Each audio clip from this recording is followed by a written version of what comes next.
پاکستان پر ډیورنډ کرښه د سیم غځولو کار پیل کړی دی.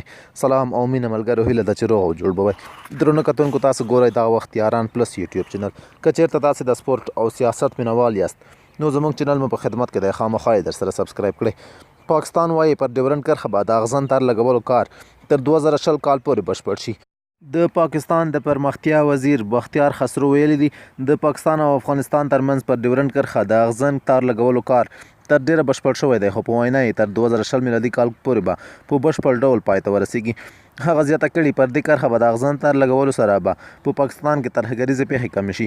نوموړي دغه راز ویلي د دې کار پای ته رسیدو وروسته به له ایران سره هم پر پوله د اغزن تار لګول پیل کړي. پاکستاني چارواکو یو ځل بیا هم د لنجمنې کرښې ته د ډیورنډ لاین نوم ورکړی دی، خو په داسې حال کې چې افغانان بیا دغه پوله هیڅکله هم په رسمیت باندې نه پیژني.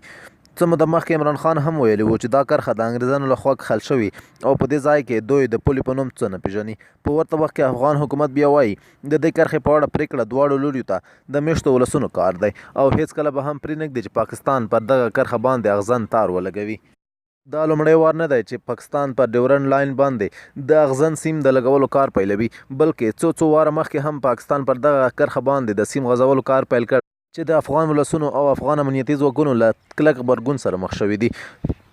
کابو شل ورځې وړاندې په کونړ کې پاکستاني ځواکونو توند بریدونه کړي وو چې د افغان امنیتي ځواکونو له قوي مقاومت سره مخ شول او پاکستاني ځواکونه یې بیرته په شا وتمبول. له دې سربیره د خوست ولایت په تڼیو ولسوالۍ کې هم پاکستاني ځواکونو د اغزن تار لګولو کار پیل کړی و چې د سیمې د امنیتي ځواکونو او همدارنګه د تڼیو سیمې د اربکیانو له لوري ورته قوي ځواب ورکړل شوی و او له خپل ځایه یې په شا کړي وو.